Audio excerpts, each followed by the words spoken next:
पटवारी सीधी भर्ती परीक्षा 2025 का जो ऑफिशियल विज्ञापन है वो आ चुका है आपके सामने। ये राजस्थान कर्मचारी चयन बोर्ड जयपुर की ओर से ये इसका जो ऑफिशियल विज्ञापन है वो जारी कर दिया है। पटवार परीक्षा का आपकी जो एग्ज़ाम फॉर्म है वो कब से कब तक भरे जाएंगे, एग्ज़ाम कब होगा, इसके अलावा आपको किन किन बातों का ध्यान रखना है, इसकी संपूर्ण जानकारी आपको इस वीडियो में मिलने वाली है।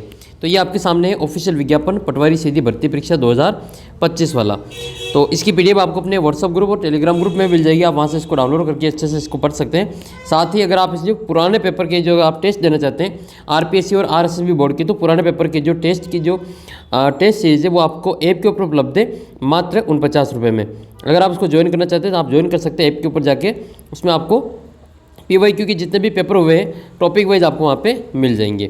तो आइए वीडियो को शुरू करते हैं। उसमें देखते हैं कि आपको जो एग्ज़ाम फॉर्म है वो कब से कब तक भरा जाएगा और इसमें आपको किन किन बातों का ध्यान रखना है, सिलेबस का क्या आपके रहने वाला है और पेपर का जो पैटर्न है वो क्या इसमें रहने वाला है। सबसे पहले बात कर लेते हैं पदों की संख्या की। तो इसमें जो पद हैं वो टोटल जो पद है वो आपकी 2020 है और नॉन टीएसपी के इसमें आपके दे रखे हैं 1733 और टीएसपी के दे रखे हैं 287। तो ये आपकी टोटल इसमें पद है। अब इसमें कौन इसमें फॉर्म भर सकता है, तो इसमें वही अभ्यर्थी फॉर्म भर सकेगा जो आरएसएसबी बोर्ड के द्वारा जो समान पात्रता परीक्षा यानी कि जो ग्रेजुएशन लेवल की जो सीईटी हुई थी। अब ग्रेजुएशन लेवल की जो सीईटी हुई थी और उसका जो रिजल्ट आया था उसमें अगर आपके पात्र हैं, सीईटी अगर आप क्लियर हैं स्नातक वाली ये ग्रेजुएशन वाली, तो आप इसमें आराम से फॉर्म भर सकेंगे। तो स्नातक जो ग्रेजुएशन आपके सीईटी है अगर आप उसमें उत्तीर्ण हैं, उस पीडीएफ में आपके अगर रोल नंबर है तो आप उसमें आवेदन कर सकेंगे, अन्यथा आप इसमें आवेदन नहीं कर सकते हैं। तो सीईटी पात्र इसमें अनिवार्य है, पात्रता आपकी ज़रूरी है। तो ये आप इसमें देख सकते हैं पूरे इसमें दिया गए हैं। पहला है कि जो पटवार राजस्व विभाग की अधिसूचना के क्रम में राजस्थान राजस्व अधीनस्थ सेवा पटवारी पद को समान पात्रता परीक्षा में शामिल किया गया और समान पात्रता परीक्षा सीईटी 2024 में पात्रता परीक्षा का आयोजित करवाई गई और इसका परिणाम 12 फरवरी 2025 को जारी किया था। समान पात्रता परीक्षा स्नातक 2024 की पात्रता में योग्य घोषित वे अभ्यर्थी जो पटवारी के पदों के लिए योग्यता रखते हैं ऑनलाइन आवेदन भर सकते हैं। यानी कि आप अगर इसमें पात्र हैं तो आप इसमें आराम से इसमें अपना एग्ज़ाम फॉर्म वो भर सकेंगे।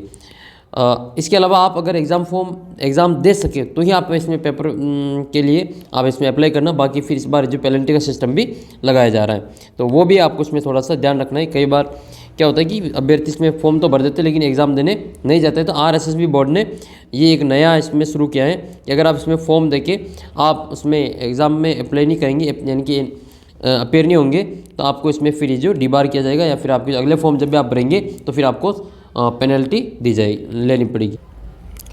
तो ये आपको विशेष तौर पे ध्यान रखना है। इसके अलावा ऑनलाइन आवेदन होंगे, इसमें कोई भी आवेदन आपका ऑफलाइन नहीं होगा, सारे आवेदन आप ई मित्र के माध्यम से करेंगे। तो ये ऑनलाइन आवेदन आप जो ई मित्र पर जाकर ये कर सकते हैं। अगर आपके ओटीआर नहीं तो आप ओटीआर करवा लें। ओटीआर अलग अलग कैटेगरी के हिसाब से अगर अलग अलग होगा। अगर आपके ओटीआर नहीं है तो आप पहले ओटीआर को भरवाएं। ओटीआर यानी कि वन टाइम रजिस्ट्रेशन होता है जिसमें आपके अलग अलग फ़ीस लगती हैं, उसके बाद में फिर आपके फॉर्म भरने की फ़ीस नहीं लगेगी। तो ये आपने वैसे करवा रखा होगा, पहले नहीं करवाए तो आप इसको करवा सकते हैं। आपका जो फ़ोटो है वो 1 महीने से ज़्यादा पुराना नहीं होना चाहिए और फॉर्म भरते समय आपके जो कोई भी बॉडी मार्क हैं वो आपको उसमें भरना अनिवार्य है। इसके अलावा भर्ती के लिए आवेदन प्रक्रिया के दौरान उम्मीदवार को स्वयं की पहचान है तो आवेदन पत्र में सत्यापित करना होगा कि उसके पास जो निम्नलिखित सत्यापन विधियों में से किसी एक विधि का चयन करके विकल्प उपलब्ध है। आपके पास में आधार कार्ड वेरिफिकेशन होगा या फिर ओटीआर होगा या फिर ओटीआर या फिर जन आधार के माध्यम से आप जो जनरेट कर सकेंगे। तो ये आपके कुछ प्रमुख जो बातें इसमें दी गई है। फिर बात कर लेते हैं इसमें आपके कुछ जो चीज़ें इसमें दे रखी है। आप एसएसओ आईडी के माध्यम से अपना जो इसमें ऑनलाइन जो आप इसमें फॉर्म भर सकेंगे। एक बार ही आपको पंजीयन अगर नहीं करवा रखा था आप ओटीआर ज़रूर करवाना। इसके लिए आपको अगर आप सामान्य में आते हैं क्रीमिनल लेयर में तो या फिर अति पिछड़ा अन्य पिछड़ा वर्ग की तो उनके लिए 700 रुपये हैं। बाकी राजस्थान की जो नॉन क्रीमिनल लेयर की श्रेणी में आते हैं अन्य पिछड़ा वर्ग और अति पिछड़ा वर्ग, आर्थिक रूप से कमजोर ईडब्ल्यूएस SC/ST वाले इनके 400 रुपये हैं और समस्त दिव्यांगजन के 400 रुपये हैं। ये उनके लिए जिन्होंने ओटीआर नहीं करवा रखा है उनके लिए। अगर आपके ओटीआर हो रखा है तो आपकी जो वापस फॉर्म भरने की फ़ीस इसमें नहीं देनी है। तो ये स्पष्ट यहाँ पे लिखा हुआ है कि पूर्व में एक बार ये पंजीयन ओटीआर जमा करवा चुके अभ्यर्थियों को दोबारा शुल्क नहीं देना होगा। आपको एक बार इसमें ओटीआर करवाना होगा, उसके बाद में फिर आपको दूसरी बार अगर आप फॉर्म भरेंगे तो उसके लिए आपको कोई एग्ज़ाम फ़ीस नहीं लगेगी। ये पदों का विवरण इसमें दे रखा है। इसमें आपके जिलेवार जो पद हैं उनका विवरण यहाँ पे दे रखा है। आप इस पीडीएफ को डाउनलोड करके अपने जिले के जो पद हैं उसमें देख सकते हैं। टोटल 2020 पद इसमें। ये टीएसपी और नॉन टीएसपी दोनों की इसमें पदों की जो विवरण वो दे रखा है। फिर बात कर लेते हैं इसमें क्या पदों को घटाया बढ़ाया जा सकता है। तो बिल्कुल, पदों को विज्ञप्ति जारी होने के बाद विज्ञापित पदों की संख्या परीक्षा परिणाम से पहले कमी या बढ़ोतरी करने का जो अधिकार है वो राज्य सरकार या फिर आरएसएस बोर्ड के पास सुरक्षित है। आप इसको लेकर जो कोर्ट में जो इसको रिट दायर नहीं कर सकते, चुनौती नहीं दे सकते। तो ये इसमें दिया गया है कि अगर इसके पद जो बढ़ भी सकते हैं, कम तो नहीं होंगे लेकिन बढ़ भी सकते हैं। तो ये राज्य सरकार के ऊपर डिपेंड है। जैसे अभी आरएस में बढ़े, पशु परिचर में बढ़े, पशुधन सहायक में बढ़े, तो ये सभी जो पद बढ़े, इसी प्रकार से पटवार के पद भी कुछ इसमें बढ़ाए जा सकते हैं, वो बाद की बातें हैं। तो फिर आपकी विशेष सूचनाएं दे रखी है अलग अलग, इसमें आप अपना जो फॉर्म भरे समय उस समय इसको एक बार जो ज़रूर पढ़ लेना। बात कर लेते हैं पटवार का जो वेतन है वो कितना होता है। तो राज्य सरकार के द्वारा जो 7वां वेतनमान आयोग गठित हुआ था, उसके बाद में पटवारी पद का जो वेतन है वो पेड मैट्रिक्स लेवल L5 होता है और परीक्षा काल में मासिक नियत जो पारिश्रमिक राज्य सरकार के द्वारा होता है वो मिलता है। इसमें आवेदन कौन कौन कर सकते हैं। तो एक तो आवेदक किसी विश्वविद्यालय से जो स्नातक परीक्षा उत्तीर्ण हो या फिर इसके समकक्ष कोई जो एग्ज़ाम अगर उन्होंने उत्तीर्ण कर रखा तो वो इसमें फॉर्म भर सकेंगे। इसके अलावा आप जो ग्रेजुएशन तो आपकी कंप्लीट होनी चाहिए, इसके अलावा आपकी जो CET है वो आप उसमें उत्तीर्ण होना ज़रूरी है। ग्रेजुएशन वाले, स्नातक वाले में आप जो पात्र होना ज़रूरी है, तभी आप इसमें फॉर्म भर पाएंगे। इसके अलावा आपके कंप्यूटर कोर्स की ज़रूरत पड़ेगी, ये तो आपको अनिवार्य है ही। इसके अलावा एक आपको कंप्यूटर कोर्स की ज़रूरत इसमें पड़ेगी, चाहे वो आपका O लेवल का कोई कंप्यूटर कोर्स हो या फिर आपके कोपा हो या फिर आपकी DPCS का कोर्स हो या फिर आप इसमें कंप्यूटर साइंस का या फिर कंप्यूटर एप्लीकेशन में कोई डिग्री डिप्लोमा कर रखा हो या फिर सरकार से मान्यता प्राप्त किसी पॉलिटेक्निक कॉलेज में से जो कंप्यूटर साइंस या फिर इंजीनियरिंग में 3 साल का डिप्लोमा कर रखा हो तो आप इसमें फॉर्म भर सकते हैं।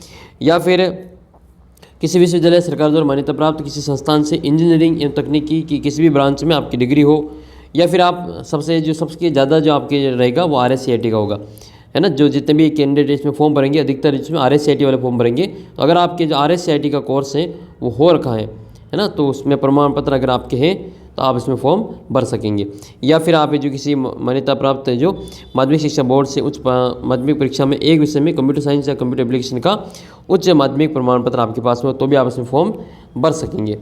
इसके अलावा आपको जो देवनागरी लिपि का ज्ञान होना चाहिए, हिंदी में कार्य करने का, और राजस्थान की संस्कृति का ज्ञान आपको होना चाहिए। एज की बात करें तो आपका जो इसमें दे रखा है आपके 1 जनवरी 2026 को अगर आप 18 वर्ष के हो रहे हैं तो भी आप इसमें फॉर्म भर सकेंगे। और आपकी उम्र जो 1 जनवरी 2026 को 40 वर्ष की नहीं होनी चाहिए, है ना। तब तक आप अगर 1 जनवरी 2026 तक आप जो 40 वर्ष के हो रहे हैं तब भी आप इसमें फॉर्म भर सकेंगे। और पटवारी भर्ती परीक्षा का आयोजन 3 सालों में नहीं हुआ है, तो इस कारण समस्त आवेदकों को अधिकतम आयु सीमा में 3 साल की और छूट दी जाएगी। जो भी इसमें क्राइटेरिया उसमें 3 साल की और एक्स्ट्रा छूट इसमें दी जाएगी। जैसे आयु सीमा में छूट का प्रावधान इस प्रकार से रहेगा, जो सामान्य वर्ग की महिला है उनको 5 साल की छूट रहेगी, बाकी अलग अलग कैटेगरी में अलग अलग इनको छूट मिलेगी। फिर बात करें तो इसके बाद में कि जो विवाह पंजीयन है वो आपका अगर शादीशुदा है तो आपका जो विवाह पंजीयन है इसमें अनिवार्य है, ठीक है। आपकी इसको फॉर्म भरने के बाद में आपका जो विवाह पंजीयन है वो अनिवार्य इसमें लिखा गया है, तो ये भी आपको विशेष तौर पे ध्यान रखना है। अपना फॉर्म कब से और कैसे भरना है, तो फॉर्म आपका ऑनलाइन भरा जाएगा, आप ई-मित्र पर जाकर अपना फॉर्म भर सकते हैं OTR करवा के। और अगर आप OTR नहीं किया तो पहले आप OTR करवाएंगे, फिर उसके बाद में आपका फॉर्म भरा जाएगा। ये कब से कब तक भरा जाएगा, तो 22 तारीख से, यानी 22 फरवरी 2025 से 23 मार्च 2025 को मध्य रात्रि तक आप अपना जो फॉर्म है वो भर सकते हैं। और ऑनलाइन आवेदन पत्र 22 फरवरी से अब 23 मार्च 2025 तक बोर्ड की वेबसाइट पर जाकर अपना जो फॉर्म है वो भर सकते हैं, चालान कट। अलावा आवेदकों को सलाह दी जाती है कि आप अपना ऑनलाइन आवेदन अंतिम तिथि का जो इंतज़ार किए बिना समय सीमा के भीतर आप आवेदन कर दें। इसकी जो आगे फॉर्म भरने की डेट है वो नहीं बढ़ाई जाएगी। एग्ज़ाम कब होगा, तो एग्ज़ाम की बात कर लेते हैं। एग्ज़ाम आपके 11 मई 2025 को होगा। ऑफलाइन होगा पेपर, OMR बेस पर आपका पेपर रहेगा। परीक्षा की दिनांक और स्थान में परिवर्तन का जो अधिकार है बोर्ड के पास सुरक्षित हो, अपना जो उसमें ऊपर नीचे ये कर सकते हैं। प्रवेश पत्र की बात करें तो बोर्ड की जो समस्त अभ्यर्थी है इनका बोर्ड की वेबसाइट के माध्यम से ऑनलाइन प्रवेश पत्र जारी किया जाएगा और डाक के द्वारा कोई प्रवेश पत्र आपको नहीं मिलेगा। तो ये प्रवेश पत्र से संबंधित भी आपको जो सूचना है आपके व्हाट्सएप नंबर या फिर आपकी ईमेल आईडी पर भी भेज दी जाएगी। तो आप इसको अपनी आवेदक अपना जो प्रवेश पत्र है वेबसाइट की से प्राप्त कर सकते हैं। इसके लिए आपको जो अपना एप्लीकेशन आईडी है एप्लीकेशन नंबर है वो याद रखना और अपनी SSO ID को ध्यान में रखना है। फिर बात कर लेते हैं और इसमें नियुक्ति वगैरह है तो इसमें आप पढ़ लेंगे। इसके बाद की चीज़ें आपकी इसमें सिलेबस वगैरह है तो ये भी हम इसमें देख लेते हैं। सिग्नेचर वगैरह सारी चीज़ें आपको अच्छे से देखनी है। ऑनलाइन आवेदन में संशोधन की प्रक्रिया, तो ऑनलाइन बोर्ड द्वारा ऑनलाइन आवेदन में संशोधन है तो कोई ऑफलाइन प्रार्थना पत्र स्वीकार नहीं किया जाएगा, तो ये भी आपको विशेष तौर पे ध्यान रखना। एक अपना जो फॉर्म है वो कैसे आपको विड्रॉ करना है इसकी भी प्रक्रिया आप देख लें। इसमें बोर्ड के द्वारा उक्त विज्ञापन में उल्लेखित शैक्षणिक योग्यता अर्थात संबंधित प्रमाण पत्र धारित नहीं होने के उपरांत भी अगर कोई अभ्यर्थी इसमें फॉर्म भर देता है, अगर आपके पास मान लो अभी आपका RSID का जो सर्टिफिकेट वो नहीं आया है या फिर आपके जो तो आप इसमें क्या करेंगे, फॉर्म तो भर सकेंगे लेकिन फिर आप उसमें एग्ज़ाम फॉर्म भरने के बाद में आप एग्ज़ाम में शामिल नहीं हो सकेंगे, क्योंकि आपको एग्ज़ाम से पहले आपकी जो शैक्षणिक योग्यता है वो प्राप्त होना ज़रूरी है। तो ऐसे आवेदकों को परीक्षा आयोजन से लगभग 1 महीना पूर्व आपको ऑनलाइन आवेदन प्रत्यारित विड्रॉ करने का जो 3 दिन का समय आपको दिया जाएगा और इस हेतु आप अलग से बोर्ड की वेबसाइट के माध्यम से सूचना आपको दी जाएगी। आप SSO पोर्टल पर लॉगिन करके रिक्रूटमेंट पोर्टल में अपना जो माई सेक्शन में माई रिक्रूटमेंट सेक्शन के अंतर्गत जाकर आप अपना जो विड्रॉ बटन है उस पर क्लिक करेंगे और अपना जो ऑनलाइन आवेदन है वो विड्रॉ कर सकेंगे।